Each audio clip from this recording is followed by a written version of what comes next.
우리 예수님 다시 살아나셨습니다. He is risen. 오늘 이 귀한 부활주일 예배, 비록 예배당에 모여서 함께 부활의 기쁨을 나누지는 못하지만 각 가정에서 동영상으로 예배 드릴 때에 여러분의 가정 가운데, 여러분의 심령 가운데 부활하신 주님께서 임재하실 줄로 믿습니다. 다 같이 자리에서 일어나셔서 고개 들어 주를 맞이해 함께 찬양하도록 하겠습니다. 고개 들어 주를 맞이해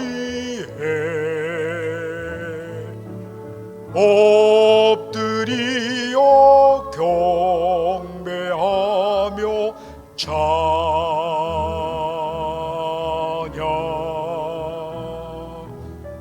왕의 위엄은 신령과 진정한 찬양으로 영광 돌려 만왕의 왕께 고개 들어 주를 맞이해 엎드리어 경배하며 찬양.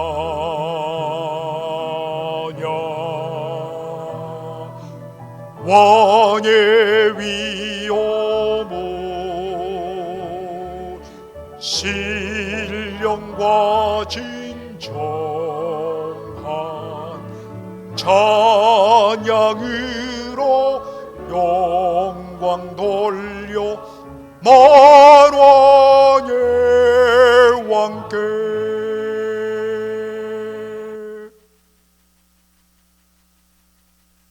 여자들이 두려워하여 얼굴을 땅에 대니 두 사람이 이르되 어찌하여 산자를 죽은 자 가운데서 찾느냐? 여기 계시지 않고 살아나셨느니라. 갈릴리에 계실 때 너희에게 어떻게 말씀하신 것을 기억하라. 사망 권세 이기시고 다시 살아나신 우리 주 예수 그리스도, 영광의 주님께 무릎 꿇어 찬양과 경배를 올리나이다. 십자가에 달려 죽으신 아들을 사망 가운데서 다시 살려 영원롭게 하신 우리 하나님 아버지의 놀라운 권능을 찬양하나이다. 사망 권세 이기시고 다시 살아나신 우리 주 예수 그리스도를 우리의 주님으로 온전히 영접하며 주 예수 그리스도 안에서 새 생명의 놀라운 은혜와 사랑을 누리게 하시는 성령님을 찬양합니다. 오늘도 세상의 이 흑암 가운데서 저희들에게 부활의 소망을 하여 주시고 이 부활의 주님을 온전히 높이며 기쁨으로 예배하게 하시는 우리 성삼위 하나님께 찬양과 경배를 돌리옵나이다. 우리의 예배를 받아 주옵소서. 예수님의 이름으로 기도하옵나이다. 아멘. 사도신경으로 신앙 고백하겠습니다. 전능하사 천지를 만드신 하나님 아버지를 내가 믿사오며 그 외아들 우리 주 예수 그리스도를 믿사오니 이런 성령으로 잉태하사 동정녀 마리아에게 나시고 본디오 빌라도에게 고난을 받으사 십자가에 못 박혀 죽으시고 장사한 지 사흘 만에 죽은 자 가운데서 다시 살아나시며 하늘에 오르사 전능하신 하나님 우편에 앉아 계시다가 저리로서 산조와 죽은 자를 심판하러 오시리라. 성령을 믿사오며 거룩한 공예와 성도가 서로 교통하는 것과 죄를 사하여 주시는 것과 몸이 다시 사는 것과 영원히 사는 것을 믿사옵나이다. 아멘. 찬송가 159장 함께 찬양하도록 하겠습니다.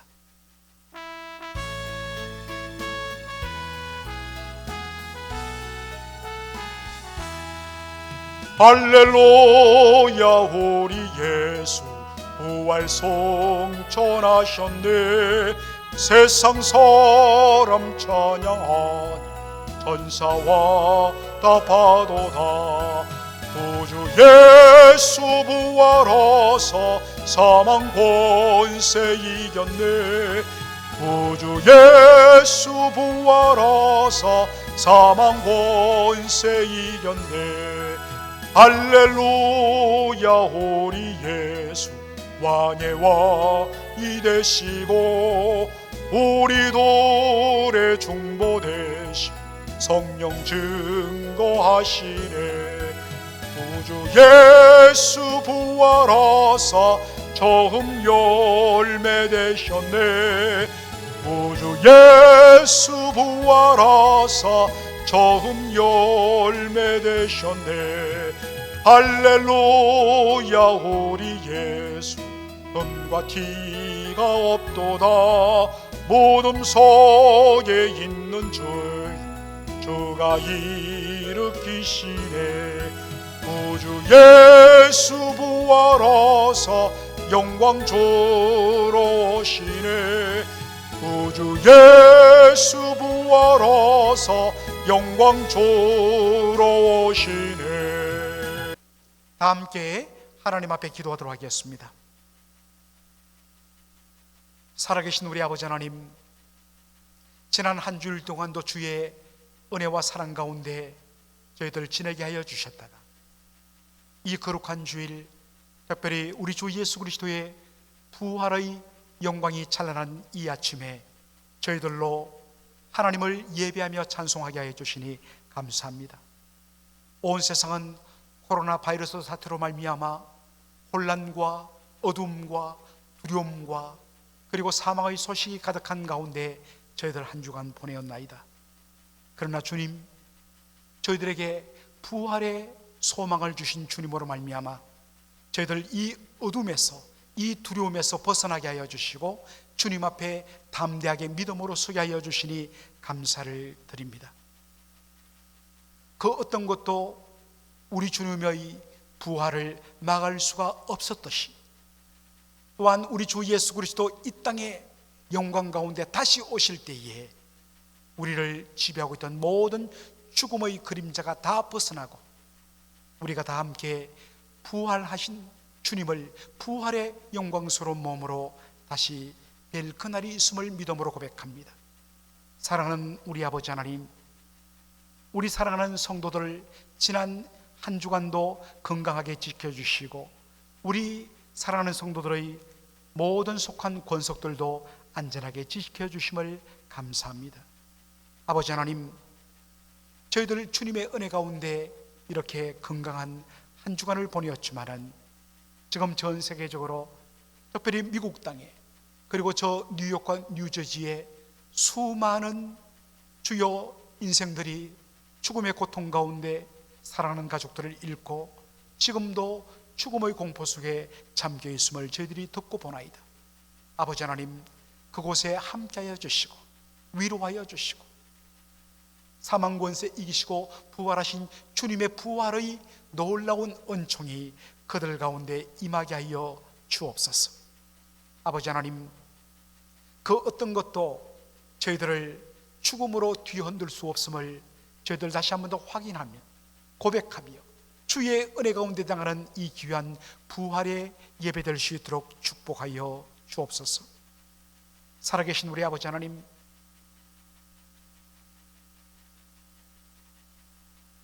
두려움에 처한 수많은 자들에게 예수님께서 부활하신 몸으로 나타나서 너희에게 평강이 있을지어다 선언하여 주심으로 위로와 기쁨을 주셨던 것처럼 부활하신 우리 주 예수 그리스도를 믿음으로 온전히 고백하며 이 부활의 생명 속에 거하는 저희들, 주님으로부터 받은 위로와 평안을 이제 이 부활의 기쁨을 알지 못하는 사람들에게 전함으로 말미암아 그들도 주 예수 그리스도 안에 있는 참된 부활의 소망 가운데 거할 수 있도록 저희들을 부활의 정인, 복음의 정인으로 사용하여 주시옵소서.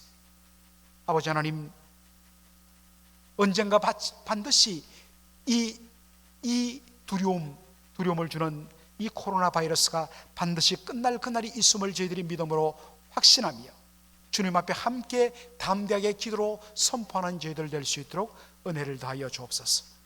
아버지 하나님, 오늘도 선교 현장 그 열악한 환경 가운데서도 복음을 전하는 것을 포기치 않고 중단치 않고 오늘도 그들을 향하여 그리스도 예수의 십자가 부활의 복음을 전하는 사랑하는 우리 선교사님들 한 분 한 분 주께서 눈동자처럼 지켜보아여 주옵소서. 아버지 하나님, 참으로 우리 교회의 많은 연로한 어르신들 오늘까지 주께서 눈동자처럼 지켜주셔서 하나님 단 한 분도 이 코로나 바이러스로 얼음 겪지 않게 붙들어 주신 것 감사합니다. 이 모든 사태가 종식되고 저희들이 다 함께 예배당에 모여서 우리 주님의 놀라운 은혜를 찬양하며 감격하며 예배드릴 그날까지 우리 주님 안전하게 지켜보아여 주옵소서. 그 어느 곳보다도 정말 무방비 상태로 있다고 저희들이 듣고 있는 저 북녘 땅 숨죽이며 지하교회에서 우리 주님의 부활을 찬양할 우리 북한 지하교회 성도들을 주님 기억하여 주시고 그들의 예배의 현장에 찾아가 주셔서 놀라운 위로를 더하여 주옵소서. 아버지 하나님, 오늘 저희들 부활의 말씀을 듣게 됩니다. 하나님, 이 말씀 가운데 성령님 친히 역사해 주셔서 사랑하는 성도들의 마음속에 두려움이 사라지고 기쁨과 감사함과 참된 평안과 앞으로 우리가 어떻게 살아야 함을 결단하는 놀라운 은혜의 시간 될 수 있도록 축복하여 주옵소서. 예수님의 이름으로 기도하옵나이다. 아멘. 하나님의 말씀은 이 시간 우리 헌금 드리는 시간입니다.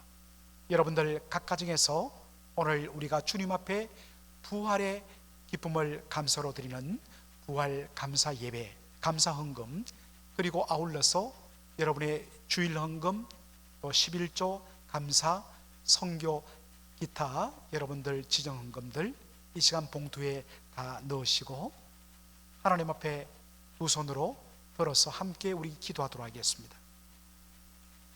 아버지 하나님, 사랑하는 성도들이 우리에게 부활의 새 생명을 주신 예수님의 부활을 진심으로 감격하며 감사하며 부활절 감사 헌금을 드리며 우리의 삶을 오늘까지 인도하시며 지켜주시며 보호하시며 때를 따라 공급하시는 하나님의 은혜에 대하여 11조로 감사로 또 주일 감사 헌금으로 그리고 선교 헌금으로 주 앞에 드리는 귀한 손길들 일일이 기억하여 주시며 주께서 갑절로 아버지 하나님의 각 가정에 갚아주시는 은혜가 있게 하여 주옵소서. 살아계신 우리 아버지 하나님, 코로나 바이러스 사태로 온 세계 모든 경제 활동이 다 멈추며 어려운 가운데 하나님, 우리 아버지 단 한 성도도 어려움 겪지 않게 하여 주시고 하나님, 주께서 신실하게 주의 백성을 책임져 주시며 입혀 주시며 먹이겠다고 하신 그 약속의 말씀을 온전히 경험하며 더 풍성한 것들을 누리는 은혜를 맛보는 사랑하는 성도들을 낼 수 있도록 축복하여 주옵소서. 이 귀한 예물이 쓰이는 곳마다 그리스도 예수의 사랑과 그리스도 예수의 복음이 왕성하게 드러날 수 있도록 축복하여 주옵소서. 예수님의 이름으로 기도하옵나이다. 아멘. 이제 하나님의 말씀을 함께 나누는 시간입니다. 오늘 하나님의 말씀은 마태복음 28장 16절로 20절 말씀입니다. 마태복음 28장 16절로 20절 말씀, 우리 다 함께 16절부터 한 목소리로 다 함께 읽도록 하겠습니다. 11 제자가 갈릴리에 가서 예수의 명하시던 산에 이르러 예수를 배웁고 경배하나 오히려 의심하는 자도 있더라. 예수께서 나와 일러 가라사대 하늘과 땅의 모든 권세를 내게 주셨으니 그러므로 너희는 가서 모든 족속으로 제자를 삼아 아버지와 아들과 성령의 이름으로 세례를 주고 내가 너희에게 분부한 모든 것을 가르쳐 지키게 하라.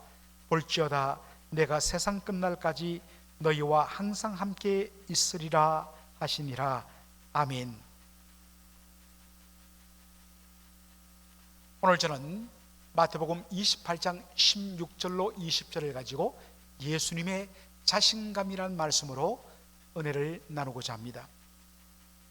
예수님의 부활에 대하여서 마태복음뿐만 아니라 마가, 누가, 요한 4복음서가 함께 서로 보충하면서 예수님의 부활을 생생하게 전하고 있습니다. 그래서 오늘 저는 마태복음 28장뿐만 아니라 마가, 누가, 요한의 말씀을 함께 두루두루 살피면서 예수님의 부활의 기쁜 소식을 나누고자 합니다.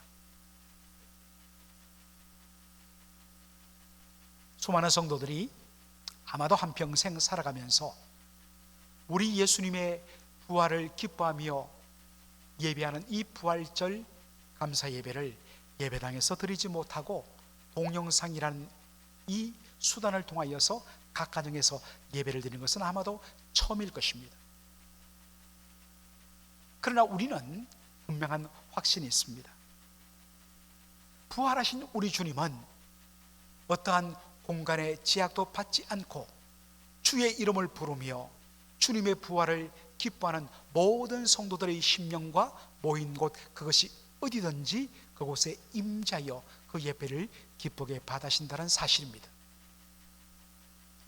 요한복음 20장 19절에 보면 이런 말씀이 있습니다. 이날 곧 안식구 첫날 저녁 때에 제자들이 유대인들을 두려워하여 모인 곳에 문들을 닫았더니, 안식구 첫날, 예수님께서는 안식일 전날에 곧 금요일 날 십자가에 달려 죽으셨습니다. 그리고 예수님은 3일 만에 다시 살아나신 바로 그날이 안식구 첫날입니다. 그 첫날 저녁에 제자들이 유대인들을 두려워하여서 예수의 제자인 것을 알고 잡아 죽일까 싶어서 유대인들을 두려워하여서 모인 곳에 모든 문들을 다 걸어 잠궜습니다. 그런데 바로 그때 놀라운 일이 났습니다. 예수님께서 오셔서 그들 가운데 서셨다 했습니다. 모든 문들을 다 걸어 잠궜습니다. 들어올 어떠한 틈도 없습니다. 그런데 부활하신 예수님은 그 공간의 제약을 받지 않고 제자들이 숨을 죽이며 부들부들 떨고 있는 바로 그들 가운데 서서서 말씀하셨습니다. 뭐라고 말씀하십니까? 가라사대 너희에게 평강이 있을지어다. 영어로 Peace be with you. 예수님이 그 당시 쓰신 그러한 언어로 말하면 샬롬, 샬롬, 평화, 평강이 너희 가운데 있을지어다. 오늘도 정말 이 코로나 바이러스로 인하여 여러 가지로 어지럽고 심령에 두려움이 있는 우리 성도들에게 부활하신 주님이 찾아오셔서 말씀하십니다. 너희에게 평강이 있을지어다. Peace be with you. 여러분 옆에 예배드리는, 함께 드리는 가족들에게 이렇게 선언하시기 바랍니다. 너희에게, 당신에게 평강이 있을지어다. Peace be with you. Peace be with you. 할렐루야. 그렇습니다.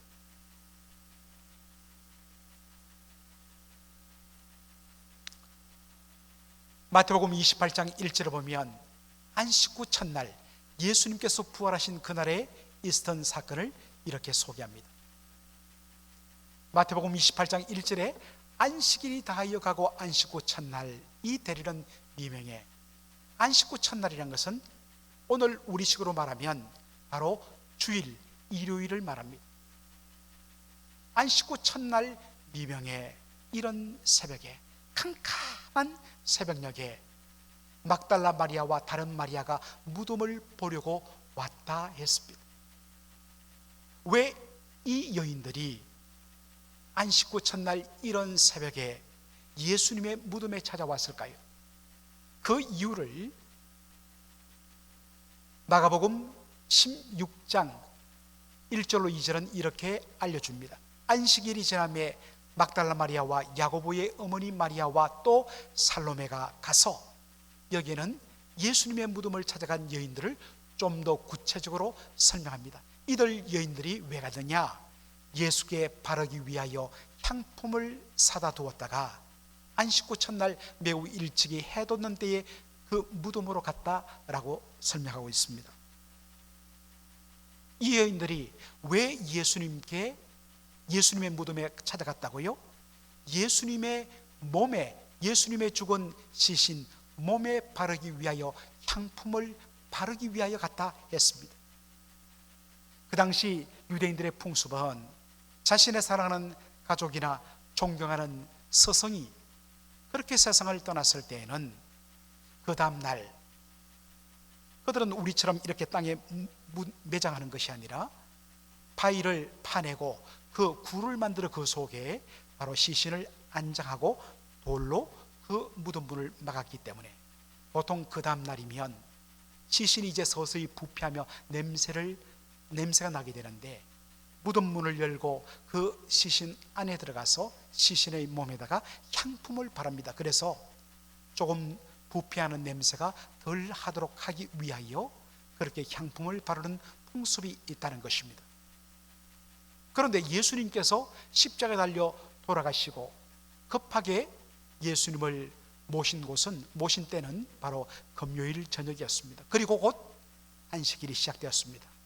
유대인들의 풍습에 의하면 이 안식일은 어떤 일도 해서는 안 되는 그런 날로 그들은 지켰기 때문에, 그래서 안식일 다음 날 이른 새벽에 예수님의 무덤에 찾아가서 바로 예수님의 시신에, 죽은 몸에다가 향품을 바르기 위하여 찾아갔던 것입니다.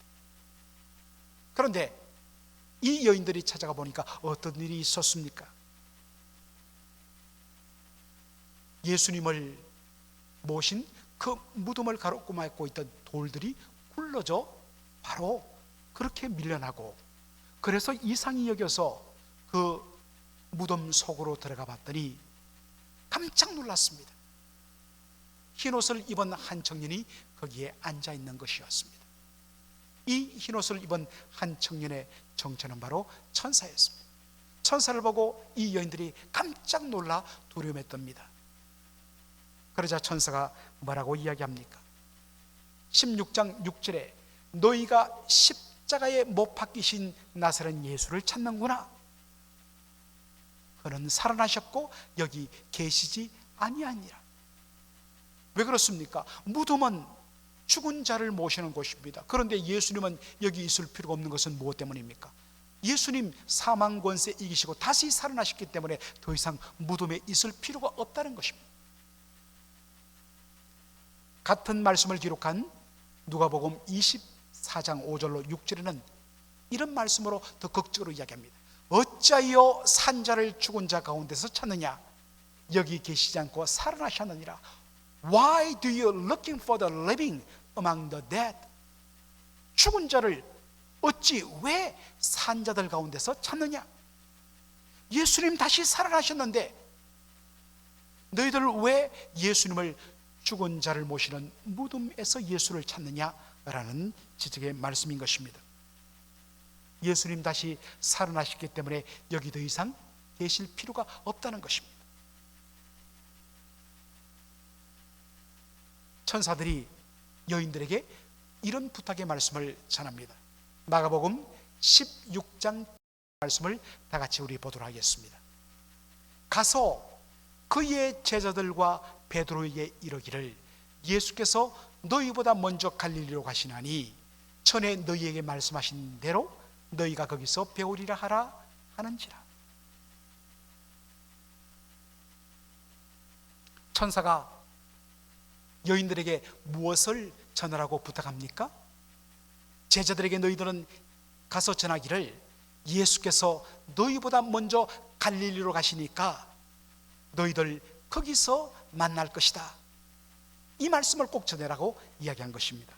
특별히 우리가 여기 주목할 말씀, 예수께서 너희보다 먼저 갈릴리로 가시다니 라는 말씀입니다. 여러분, 이 말씀의 의미가 뭘까요? 1차적으로 우리는 이 말씀을 문자 그대로 받을 필요가 있습니다.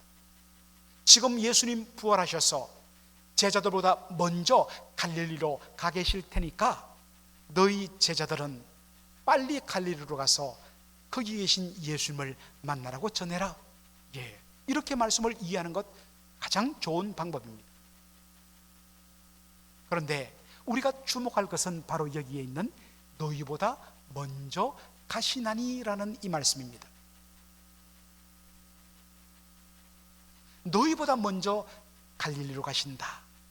이 말씀의 의미가 뭘까? 여러분, 여기 원어적으로 먼저 가다란 이 말은 영어로 번역하자면 go ahead, 앞에 서서 간다는 것입니다.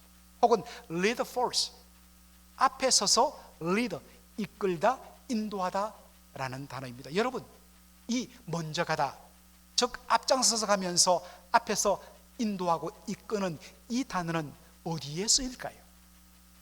여러분, 이 말씀이 사용되는 단어 한 곳을 제가 여러분께 소개합니다. 바로 요한복음 10장 3절로 4절의 말씀입니다.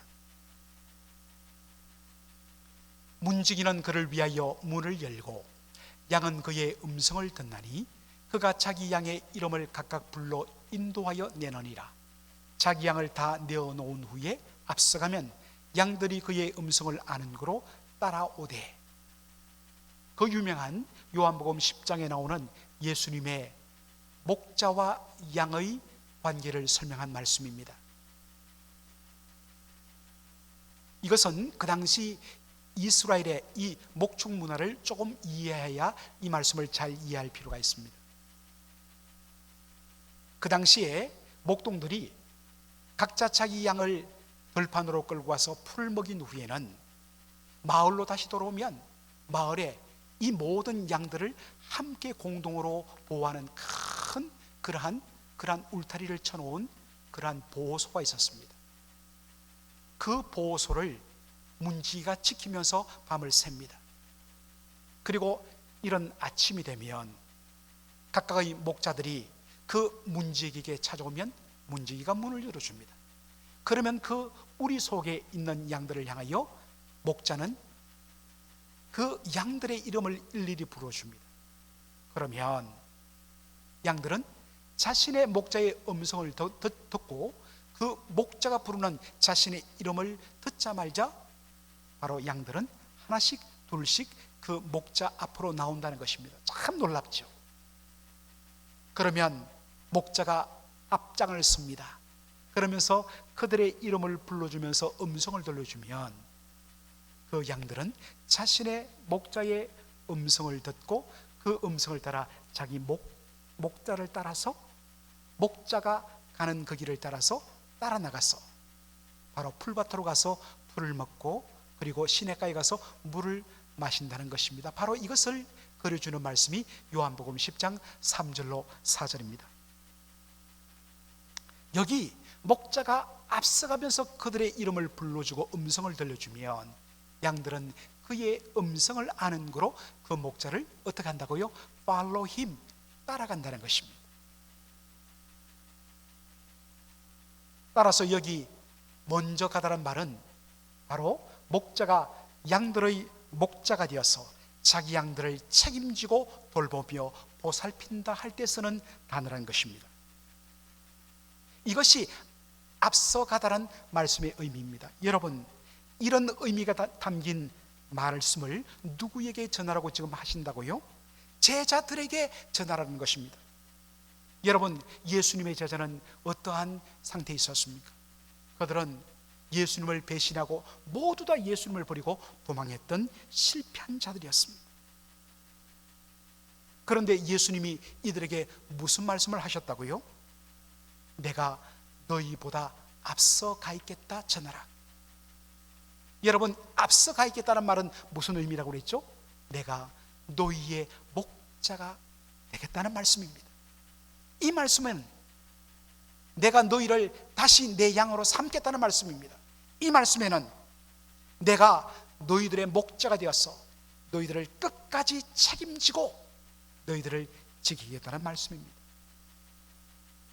제자들은 예수님의 음성을 거부하고 도망쳤던 그러한 길을 잃어버린 양이었습니다. 누가복음 15장에 보면 목자의 음성을 거부하고 자기 고집대로 갔다가 길을 잃고 가시덤불이나 낭떠러지에 빠져갖고 지금 죽음의 처지에 놓인 양들, 그 양들을 목자가 어떡합니까? 내 말을 거부하고 부인하고 고집 부리며 떠나갔더니 잘됐다 하고 외면합니까? 그렇지 않습니다. 목자는 길 잃어버린 그 한 마리 양을 찾기 위하여 온 산을 다 뒤집니다. 그리고는 발견하여서 그를 둘러매고 집으로 와서 다시 그의 목자가 되는 그 놀라운 은혜를 베푸는 것입니다. 예수님 자기를 부인하고 도망치며 고집하며 각자 불순종의 길로 갔다가 지금 절망 가운데 든 제자를 향하여 말씀합니다. 내가 너희의 목자가 되겠다. 내가 다시 너희를 내 양으로 삼겠다. 그리고 너희들을 끝까지 책임져 주겠다고 예수님 지금 실패한 제자들에게 말씀하신 것입니다. 얼마나 놀라운 은혜의 말씀입니까? 그리고 마가복음 16장 7절 보면 또한 우리가 주목할 말씀이 있습니다. 가서 그의 제자들과 베드로에게 이르기를 너희보다 먼저 갈릴리로 가시나니, 이 말씀을 전하는 것입니다. 누구에게 전하고요? 그의 제자들과 베드로에게 전하는 것입니다. 여러분, 그의 제자들, his disciples, 복수로 되어 있습니다. 그의 제자들 속에는 지금 가룟 유다는 스스로 목숨을 끊어버리고 그렇게 죽었으니까 남은 11제자를 의미하는 것이 his disciples입니다. 이 his disciples, 그의 제자들 속에는 베드로도 포함되어 있습니다. 그런데 왜 그의 제자들과 and B를, 베드로를 더하여 말씀하셨을까요? 여러분 이미 감을 잡으셨을 것입니다. 베드로는 다른 제자들보다 훨씬 더 격렬하게 3번씩이나 예수님을 부인하고 저주하며 버렸던 자였습니다. 아마도 예수님께서 제자들을 다시 부른다고 했을 때에 베드로는 양심의 가책을 받고 이렇게 말했을 것입니다. 다른 사람은 다 용서받는다 할지라도 나는 양심이 있지 어떻게 내가 주님의 용서와 사랑을 받아? 나는 그럴 수 없어.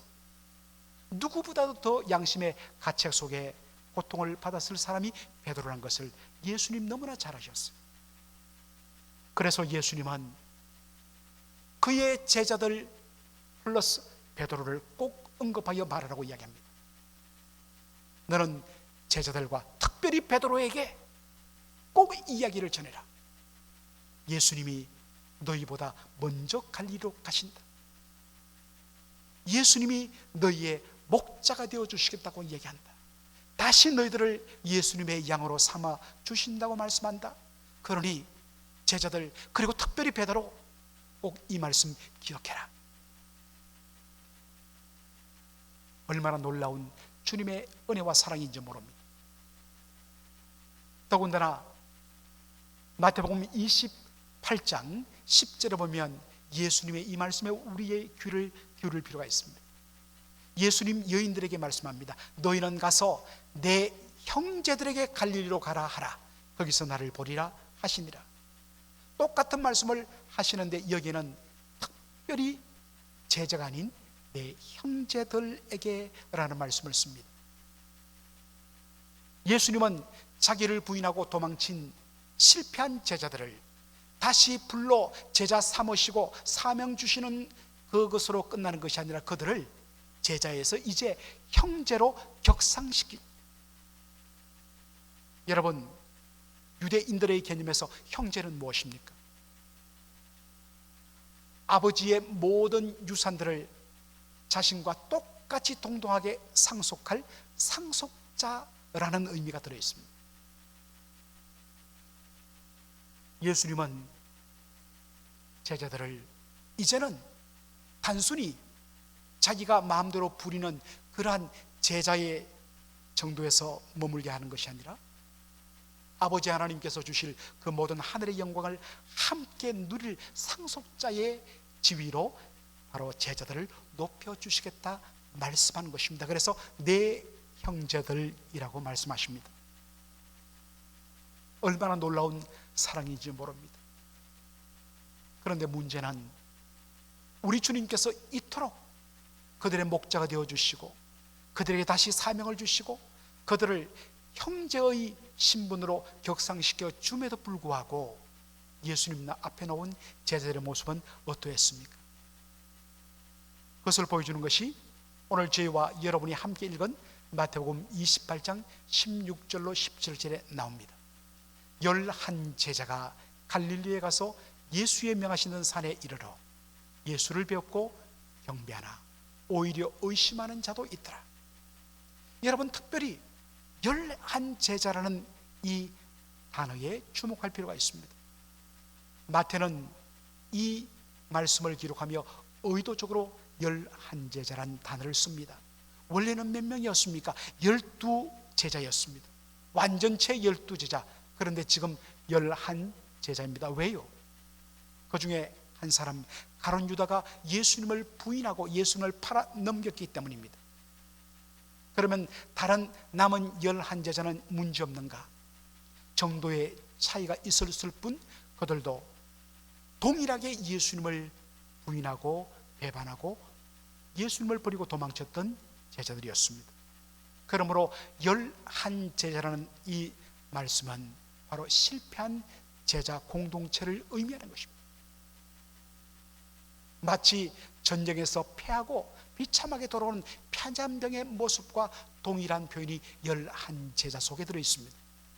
심지어 부활하신 예수님, 그들을 불러주시며 새로운 사명을 주시기 위하여 그들을 부르시는 이 부름의 놀라운 은혜를 받고 예수님 앞에 놓은 자들 중에는 어떤 사람들이 있었다고요? 오히려 의심하는 자도 있었더라.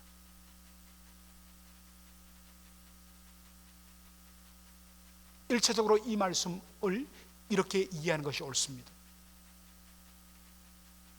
예수님께서 자신들처럼 부족하고 실패한 제자들을 다시 불러서 이러한 놀라운 사랑을 베풀고 놀라운 회복의 은혜를 더하여 주시며 다시 위대한 사명을 감당케 하시는 주님의 그 사랑에 대하여서 과연 내가 이런 사랑받을 자격이 있는가?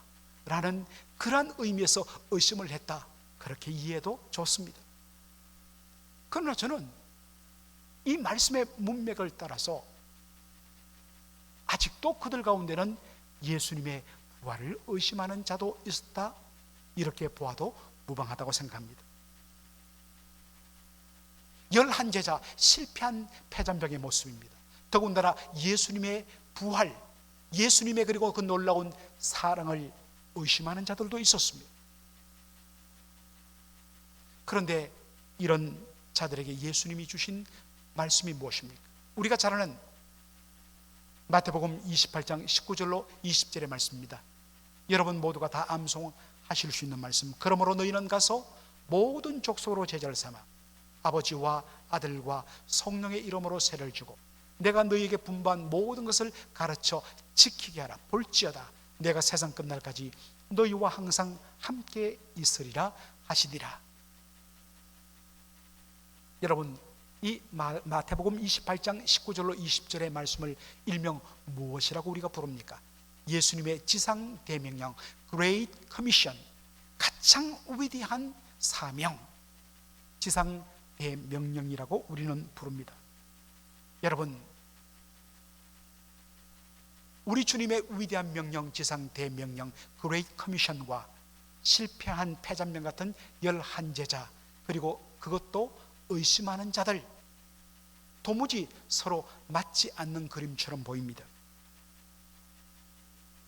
그런데도 불구하고 예수님은 이 패잔병 같은 11 제자들, 그리고 심지어 예수님의 사랑과 예수님의 부활에 대하여 의심하는 자도 있는 도무지 자격 없는 이들에게 Great Commission, 위대한 지상대명령을 맡기시는 그 이유는 어디에 있는가? 그것은 그들에게 있는 것이 아니라 예수님 당신에게 그들을 감당할 수 있는 자신이 있다는 예수님의 자신감에 근거한 것입니다.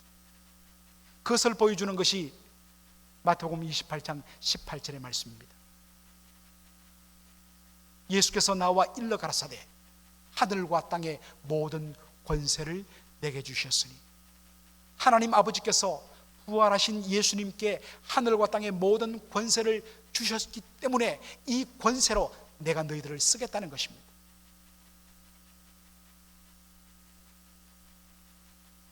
어떤 의미에서 제자들이 연약하면 연약하고 부족하면 부족할수록 그 부족한 그들을 들어 쓰시는 우리 주님의 능력과 주님의 위대하심은 더 크게 드러난다는 사실입니다. 이것이 복음의 위대함입니다.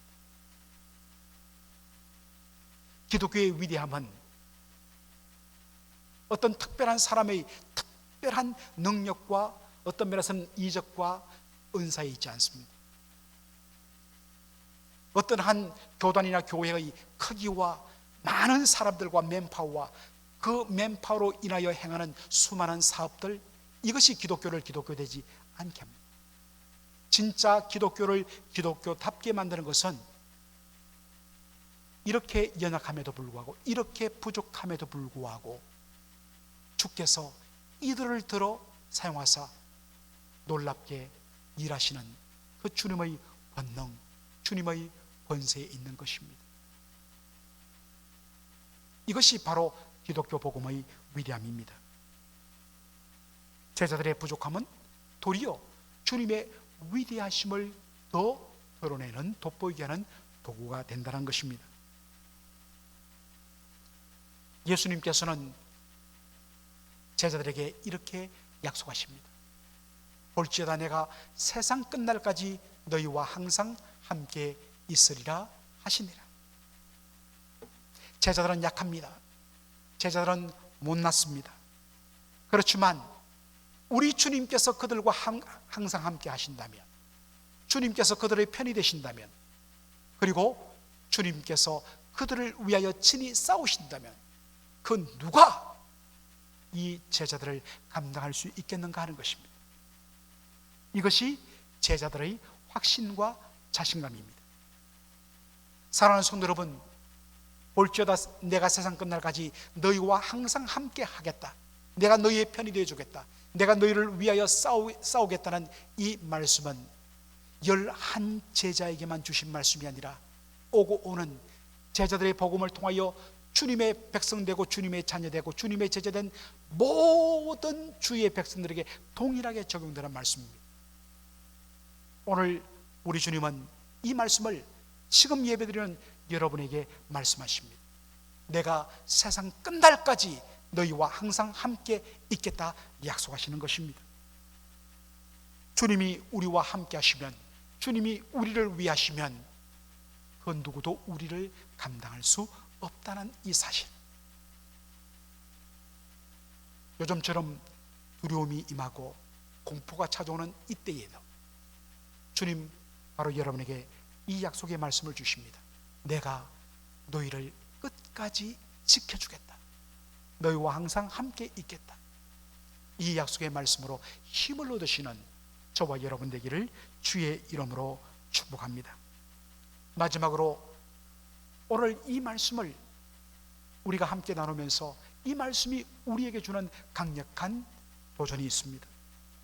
예수님은 실패한 제자들의 목자가 되어주시고 그들을 다시 양으로 삼으시며 끝까지 책임져 주시며 실패한 베드로를 불러주시며 그들을 이제는 제자에서 아버지 하나님의 모든 그러한 것들을 상속받는 동등한 상속자로 그렇게 여겨주셨습니다. 예수님의 부활을 의심하고 예수님의 사랑을 의심하는 연약한 실패한 폐잔병 같은 그들을 끝까지 신뢰하시며 놀라운 지상 대명령을 감당할 수 있도록 주께서 은혜를 베푸셨습니다.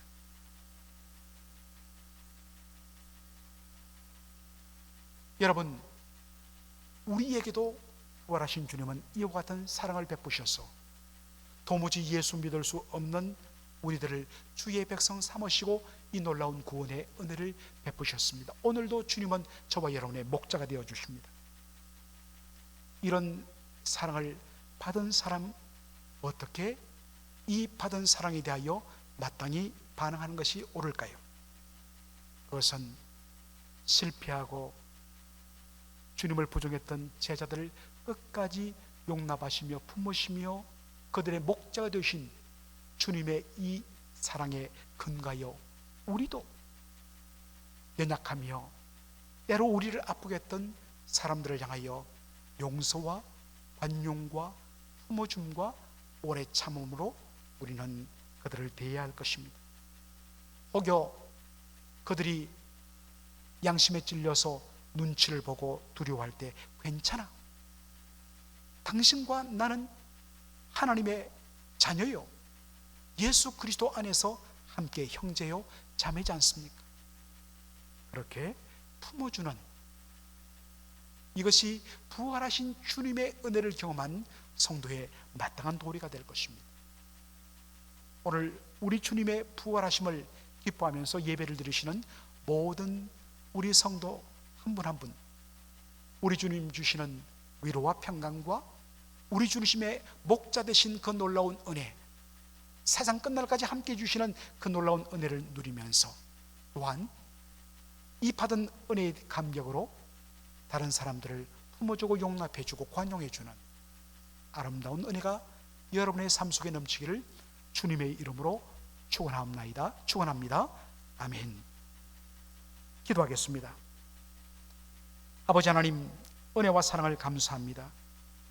이 복된 부활 주일날 저희들로 하여금 제자들을 끝까지 사랑하시는 부활하신 주님의 임재와 사랑과 목자 되신 그 놀라운 은혜를 저희들로 하여금 다시 한 번 더 깨닫게 하여 주신 것 감사합니다. 그 옛날 실패하고 연약했던 의심 많은 제자들의 목자 되어 주시고 그들에게 사명을 주셨던 우리 주님, 오늘도 동일한 은혜와 사랑으로 우리에게 임하시며 우리를 품으시며 우리를 용납하시며 다시 세우시는 은혜가 있는 줄로 믿습니다. 이 놀라운 은혜를 주신 주님, 세상 끝날까지 내가 너희와 함께 하겠다는 이 약속의 말씀을 붙들고서 담대히 믿음으로 일었으며, 그리고 주님께 받은 이 놀라운 사랑에 반응하여서 우리에게 아픔을 주었고 우리 앞에 여러 가지 실수를 행했던 그러한 사람들을 다시 형제로 자매로 품어주며 용납하며 관용하는 아름다운 성도의 덕을 행하는 귀한 성도들 될 수 있도록 은혜 더하여 주옵소서. 예수님의 이름으로 기도하옵나이다. 아멘. 할렐루야. 여러분, 옆에 있는 우리 가족들, 친지들에게 주의 이름으로 여러분 서로 인사를 주시기 바랍니다. 예수님 다시 살아나셨습니다. He is risen. He is risen. 그리고 또 하나 우리 인사하십시다. 당신에게 평강이 있을지어다. 당신에게 평강이 있을지어다. Peace be with you. Peace be with you. 예, 여러분 그렇게 인사해 주시기 바랍니다.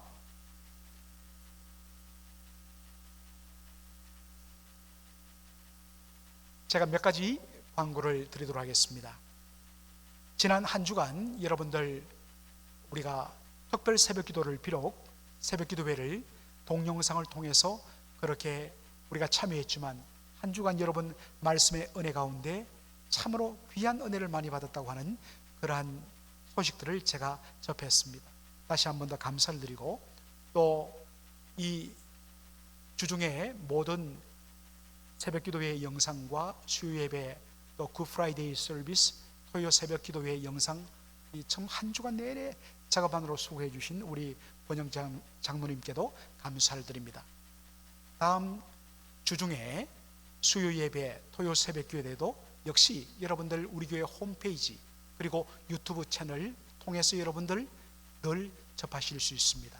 그리고 매일 아침마다 제가 각 구역별로 단체 카톡방을 통해서 말씀 묵상한 것들을 파일로 올려서 함께 나눕니다. 카톡이 없는 분들은 이메일을 통해서 제가 매일 보내드리도록 하겠습니다. 여러분들 헌금 안내 드리도록 하겠습니다. 오늘 주일 부활 주일을 맞이해서 여러분 각 가정에 부활 헌금과 주일 헌금 두 개의 봉투가 여러분 배송이 되었을 것입니다. 여러분 부활 헌금과 주일 헌금 봉투를 사용하셔서 여러분의 감사의 마음을 주님 앞에 드리시길 바랍니다. 그래서 우표가 부착된 반송용 봉투에 이 두 헌금 봉투를 넣어서 여러분 교회로 보내주시면 대단히 감사하겠습니다.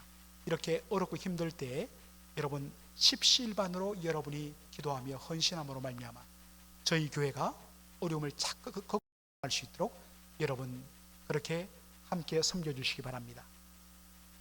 그리고 여러분께 기도로 제목을 요청드립니다. 각 가정에 기도의 제목들이 있으시면 저희의 휴대전화와 그리고 이 메일을 통해서 여러분 저에게 언제든지 연락 주시면 제가 매일마다 교회에 와서 말씀과 기도로 항상 시간을 보내고 있는데 우리 성도님들을 위하여 일일이 기도하도록 하겠습니다. 여러분 기도 제목 보내주시기 바랍니다. 그리고 이제 마지막 광고인데요, 여러분들 각 가정에서 열심히 여러분들 경건 생활하느라 애를 쓰신 줄 압니다. 한 가지 여러분에게 제안을 드리는데요, 4월 13일 내일부터 4월 말까지 약 16, 17일 정도가 있는데 여러분들 로마서가 16장으로 되어 있습니다. 복음 중에 복음인 로마서를 매일 하루 한 장씩 한글로 쓰셔도 좋고 영어로 써주셨고 또 한글과 영어를 함께 병행해서 써주셔도 좋습니다. 하루에 한 장씩. 그래서 우리 온 성도들이 4월 말까지 모든 분들이 한 분도 빠짐없이 로마서를 반드시 한번 그렇게 필사할 때 그렇게 은혜가 된다고 그래요. 여러분 꼼꼼하게 기도하는 마음으로 로마서 전체를 모두 다 완전히 필사하는 우리 성도들 되기를 강력하게 도전합니다. 여러분 부탁드리겠습니다. 다 같이 자리에서 일어나셔서 찬송가 157장 함께 부르신 후에 축도로 부활 주일 예배를 마치도록 하겠습니다.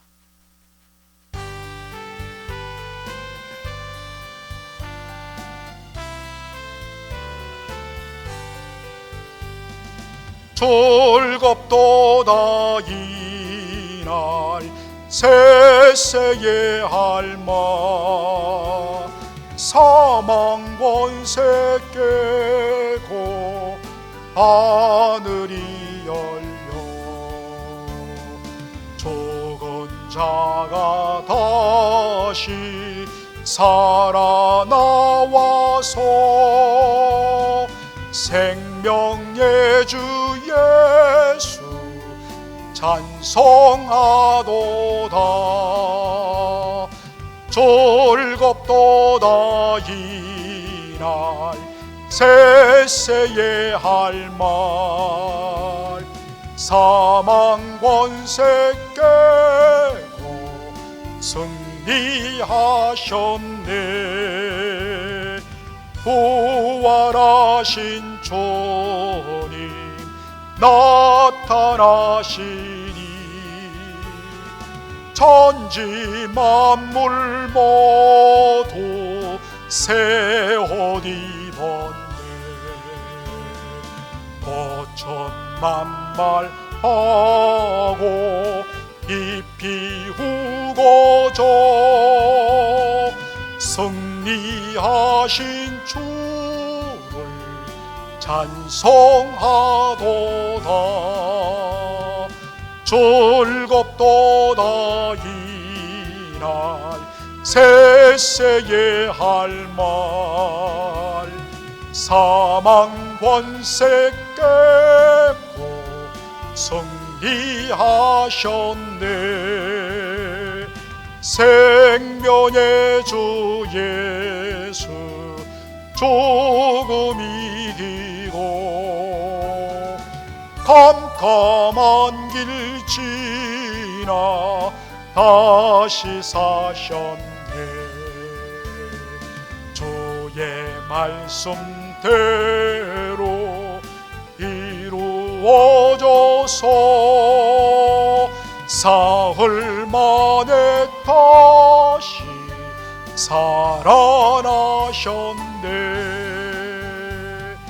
즐겁도다 이날 세세의 할 말 사망 권세 깨고 승리하셨네.